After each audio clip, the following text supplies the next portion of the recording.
Assalamualaikum students, I welcome you all in today's lecture of English, and I must give you a quick review of the previous lecture. In previous lecture we did the explanation of the poem. Actually we started at lesson number 3, and that is Try Again. It's a poem by W.E. Hickson, and in the previous lecture we did the explanation and the comprehension in first two parts of the book exercise, and in today's lecture we are supposed to do the rest of the book exercise. So let's start it.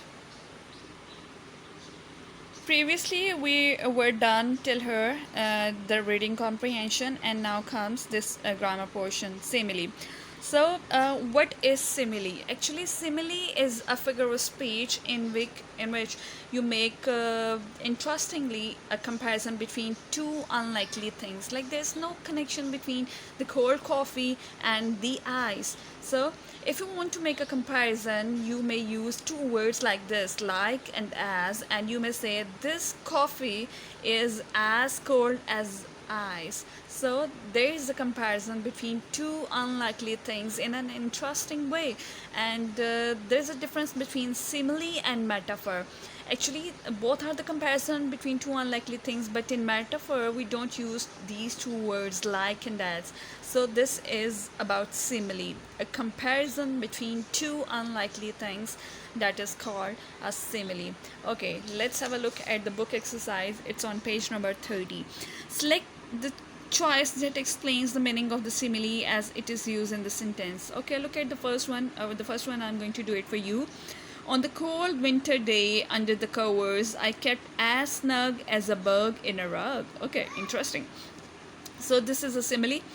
On a cold winter day, I kept as snug. Snug is comfortable, cozy, as a bug, like a bug, and that is in a rug, like when it is in the carpet or something warm, so it feels comfortable. So what is the best option of its meaning? There were bugs in my bed? No, not real. I was cozy in my bed. I was too cold to stay in the bed. No, it's wrong. See again. Yes, the answer is I was cozy in my bed. So it means I was comfortable as a bug is in a rug. So this is the simile. You have to you have to choose the correct option. The second one says as sweet as apple pie, wise as an owl, like a three-ring circus, like a baby, and as explosive as a volcano. So you have to choose the correct meanings of these similes. C part, fill in the blanks to make similes. Use these similes in sentences. Okay, dash as turtle. Okay, so what is the quality of turtle? Turtle is slow, so I can say as slow as a turtle. Like if I say that this machine is working as slow as a turtle, so there's no comparison between that slow machine and the turtle, but I am making the comparison through simile. As black as, so you are supposed to complete these similes. Here you can see the next part is alliteration. So what is alliteration? Have a look at the board. Alliteration is actually the occurrence of the same letter or sound at the start of closely related or adjacent words. Like let me give you an example so that you may understand it clearly. Like I have written here, snobbish Sam sang sweetly. So you can see that there is a repetition of the same sound or even the letters S, S, S, S. So snobbish Sam sang sweetly. It means the same sound is occurring as well. So this repetition of occurrence of the same sound and letter is called alliteration. You can see another example. Black bug bit a big black bear. B, B, B, B, B, B, B. So B sound and B letter is occurring again and again. So this is called alliteration at the start of closely related words. And here's another example. Peter Piper picked a peck of pickled peppers. So this is a tongue twister as well, and it seems to be quite interesting. This was all about alliteration. So exercise about the alliteration is read the poem again and find out the examples of alliteration. So you are supposed to find some examples through your poem. So if I find it out, I have seen, yes. If you find your task is hard, so you, you sound you vowel letter is occurring again and again, so and the sound of you is occurring, so this is alliteration. You may quote this phrase in that. Or if I see,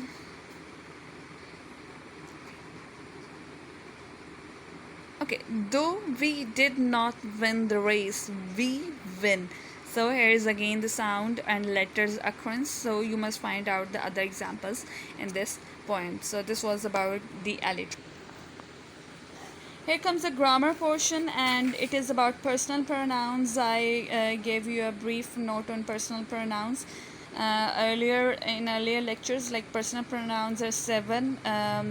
In narrations lecture, I gave you about it, explanation of it. Personal pronouns, there are 7 personal pronouns: I, we, you, he, she, it, and they. And here is the table of subjectives, objects, and possessive pronouns. Let's have a look at the exercise. Fill in the blanks with correct pronouns. The first one is done for you. Let's have a look at the second one. You and I work well together. So you and I's plural will be we are a good team. So we have got a big of problem. Could you help us, please? So the rest of must be done by you. Select a personal pronoun that agrees with the subject of each sentence. Like example, have a look at the example. The group has meeting here. So for group, you must write a personal pronoun, and that is its. Anyone can get his name in the news. None of the checks were cashed. So for checks, you may write they. Rest of the pronouns exercise, you must do it yourselves. Degrees of adjectives, you already have an idea about it. Like adjective is a describing word that describes a noun, and it has certain degrees: positive, comparative, and superlative. Positive is the simple degree of adjective.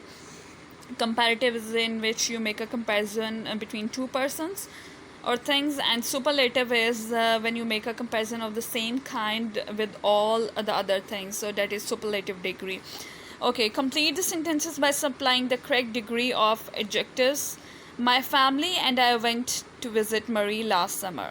Of all the summers I have had, I would say this was the dash summer ever. So it was the, like the is telling you that here will come the superlative. So good superlative degree is best. I would say this was the best summer ever. So here are the other examples, and you have to do it on your books. Sometimes in a sentence we can use more than 1, 2, or even 3 adjectives. So there must be some order to use these adjectives. Here is the table given. Like if there is an adjective of value or opinion, so that must come at the start. There comes next the size, age or temperature, shape, color, origin, or material.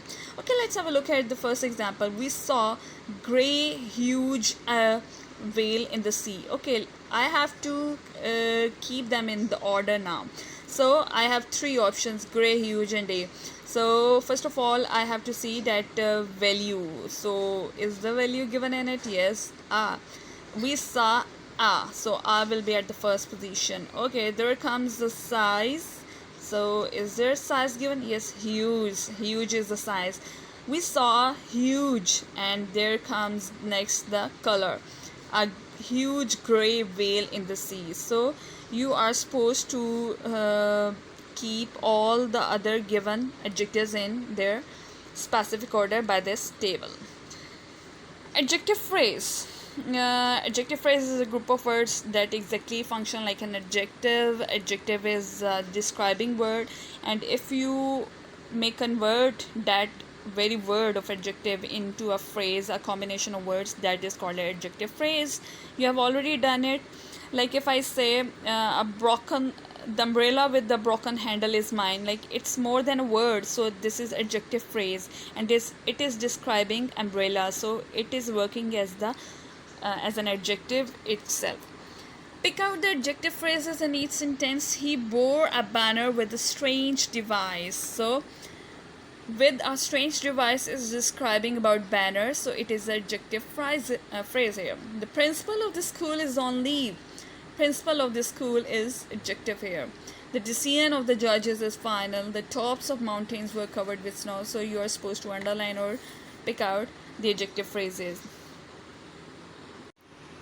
Last part of the book exercise from the grammar portion: future indefinite tense.